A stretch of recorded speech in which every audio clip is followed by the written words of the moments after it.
War Measures Act, and to impose this act, if he gets parliamentary approval, upon the nation in response to what the truckers are doing peacefully and under legal and civil disobedience, which is a part of our democracy.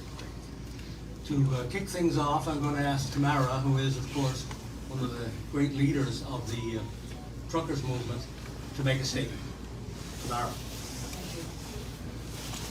I am honored to be sitting next to the last surviving founder of our Charter of Rights and Freedoms, the very document that is now being used against the people it was designed to protect.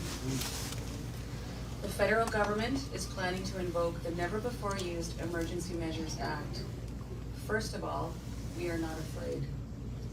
In fact, every time the government decides to further suspend our civil liberties, our resolve strengthens and the importance of our mission becomes clearer.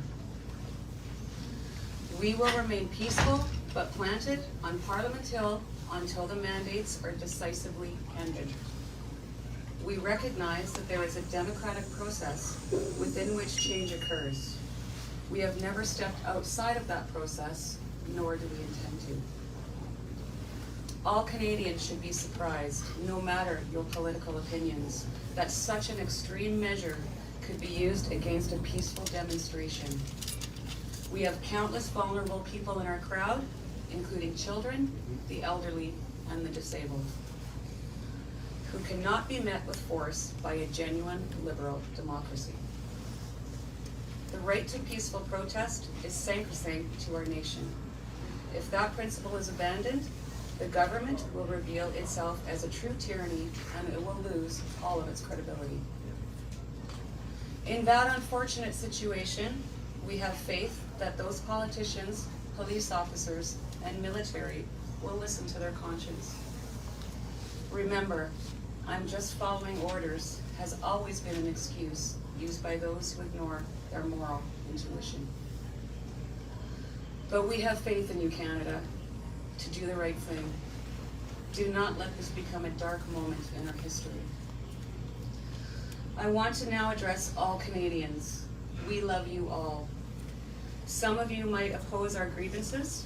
However, democratic society will always have non-trivial disagreements and righteous dissidents.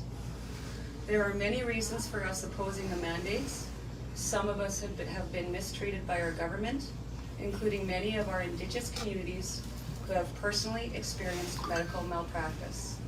Some of us simply want bodily autonomy and oppose the mandates on principled grounds. No matter our reasons and opinions, it is how the government responds to its citizens that determines the fate of the country. Listen to your hearts, Canadians. Is the Emergency Act the right response to our demonstrations of love and freedom? Now, I want to address the Prime Minister. No matter what you do, we will hold the line. Hold the line. There are no threats that will frighten us. We will hold the line. Lastly, to our truckers and friends on Parliament Hill, do not give in to fear and threats. Your courage has already exceeded all of our expectations and inspired an international movement. Be strong, show kindness. Love will always defeat hate. Hold the line. Thank you, Tamara. This is a very, very strange moment in our history. If what we hear is true from mainly from the mainstream media this time, I guess, that the Prime Minister and the Government of Canada intends to invoke the Emergencies Act. And this, as Tamara has said, will be the first time that it's been used. It's the modern version of the War Measures Act, as I understand it, that Justin Trudeau's father invoked many decades ago, which of course caused a lot of problems, because once again it was a very broad application of an act which really applied even at that time to one province. And so we are again in 2022, looking at a situation, especially as it relates to the Convoy 2022, which is here in Ottawa and in the environs of Ottawa, which is peaceful. The streets are clean. Crime is down since the truckers arrived. And so therefore, it behooves the government, if they are going to proceed on this movement of invoking this act, to prove that this really is necessary to apply to the capital city and to this convoy. We have tried, and I'm speaking on behalf of the truckers now, we have tried very hard to ensure that we are doing things peacefully and that we are exercising our civil disobedience and our rights to civil disobedience. And even over the last number of days, the truckers' representatives have been involved with the city of Ottawa in very serious talks to ensure that the citizens are negatively affected as least as possible. And I think you are aware of some of the latest actions in that regard. So the truckers are not insensitive to the fact that they are in a city. They're in a city where there are citizens who also have rights and freedoms, that they must be respected. At the same time, the truckers' rights must be respected. The other thing is, as some of you may not know, in invoking the act, the new War Measures Act, the government, after it declares this, must go to Parliament and must pass this through Parliament. They have 7 days, I think, to 7 days to present the matter to the Parliament. And both the Senate and the House of Commons have to vote on it after a debate in the Parliament. And to my understanding of the Act, that there's no limitation on the debate periods, and therefore, hopefully, the government will honor that and not try to bring in some kind of closure measure to restrict debate in Parliament. It will be the truckers' representatives who will argue very hard with the political parties that this is an unnecessary action by the government of Canada, that this is again a government overreach. We don't do these kind of things in Canada. We engage in dialogue. And it is my understanding that the government of Canada has not reached out once to the truckers since they have arrived in this capital city. I find that very hard to understand, because how can you justify going to a measure like an emergency measures where a lot of powers can be imposed upon the citizens when you have not even yourself taken any action to engage, first of all, in dialogue. Let's forget the negotiations for a minute, just natural dialogue, to reach out and say, can we sit down and have a talk, see where the major issues lie, and see if there's any common ground. To move just quickly through, and one is struck by the fact that only a couple of days ago the province of Ontario issued an emergency order, and now we have only a few days later the anticipation that the federal government is doing that. Was this all planned? Is this all orchestrated to try to heighten heighten the fear in people in Canada, so they think this is all justified?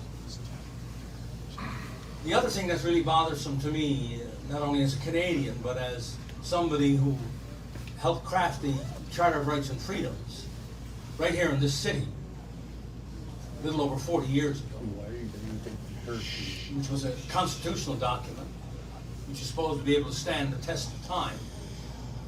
And one of the principles of that charter is that if governments initiate any moves to undermine the freedom of a religion, or the freedom of conscience, or the freedom of thought, or the freedom of expression, or the freedom of movement, of association, or assembly, or if they're going to move against life, liberty, and the pursuit of happiness, if they're going to move, or I should say security of the person, if they're going to move to try to restrict travel in the nation from me being able to travel across the nation, or any citizen, or they're going to somehow override one's equality before the law, they have to, even if Section 1 does apply, which I would argue it doesn't, they have to demonstrably justify their actions. That's a pretty strong onus. And in the Oates case back in 1986, a judge of the Supreme Court indicated what a high bar that will be for the governments to be able to meet, to eliminate the individual freedoms and rights of Canadians contained in that charter. So there's a great onus upon the Government of Canada when they start initiating these kinds of actions, that they must be consistent with the Charter of Rights and Freedoms in all its measures. And remember, the Charter of Rights and Freedoms also says, whereas this country is founded on the principles of the supremacy of God and the rule of law, that this must also come into play. And that the Constitution of this nation, not the Emergency Act, the Constitution of this nation is the supreme law of Canada. So it's within that context that I, as a citizen, and a person who was involved in the creation of the Charter of Rights and Freedoms, must take issue with what I anticipate to be an action against the people of this country through the Emergency Act. This is completely unnecessary to apply to the truckers. And we will, as I said, because I've been informed of this by the trucker leadership, that we will, over the next days and weeks, if this particular declaration moves to the House of Commons and the Senate, that we will actively argue against any such measure being passed by the Parliament of Canada. And we hope that by the end of the day, and that will be 2 or 3 weeks from now, we hope, because we want robust debate and we don't want any closure on this by the Government of Canada, that it will give time for representatives, not only of the truckers, but representatives of Canadians from coast to coast to coast, to speak about this unilateral, this kind of action that the Government of Canada is taking, killing a fly with a sledgehammer. This is completely and absolutely unnecessary. I'm also very hopeful, because I understand that the Prime Minister and the Government of Canada have consulted with both, or at least informed the opposition parties and have informed the provinces of the premiers. I hope before this day is out that this enactment happens by the government, that they move ahead on their intention to introduce this Emergency Act, that the premiers will come out and say, as I am saying, that this is completely unnecessary, that they will speak up. Hopefully the members of Parliament before this day is out will speak up. We want to know where every single member stands. No vacillation, no this way, that way, no wiggle room here. We want to hear from all of the members of Parliament and the members of the legislature right across the country, all 14. Where do you stand on all this? And make it clear, because we are at a very historic moment in our history to see this act being invoked for the first time against peaceful demonstration and civil disobedience. So I guess what we're saying is that we're putting the Prime Minister and the Government of Canada on notice. If they move ahead with what we understand from the press is they're going to do later today, is to enact this declaration of emergency and then bring it to the Parliament of Canada, that we will stand strong as we have to date to oppose these unnecessary moves against the freedoms and liberties of every Canadian. A question for Tamara? Or for Brian or Tamara, just a quick question. The protest in Windsor ended pretty peacefully, a few arrests, but mostly people just drove away or walked away. What's happening, could this end the same way as it ended in Windsor? Just people just go based on police coming in? I don't know what happened in Windsor, so I'm not familiar with that. I know what happened in the last few hours or whatever. Well, they all left pretty peacefully, just a dozen arrests. They walked away, they drove away, and it's all clear now. Could this end the same way it ended there, do you think? Well, as I understand it, if you're saying to me whether if the police start to move in and then everybody walks away, listen, as the truckers have said, as Tamara has said here today, we are going to hold the line. Hold the line. Question for Ms. Leach. Today in Coutts, Alberta, the RCMP arrested 11 people who were found having firearms, ammunition, body armor in their trailers at the blockade site. Can you assure people in this community that none of the protesters who were here have firearms in their trucks or vehicles? What's a lie? I'm asking a question. Do they have fire? Does anybody here have firearms in their trucks? No. Yes or no? As we know it, crime has gone down in this city since the truckers came. So what you're saying? Answer the question. Are there firearms that are in the trucks? Leave the room. Thank you. You see these shapeless fingers? That's for Yeah, they always rude. Who asked the question again? CTV?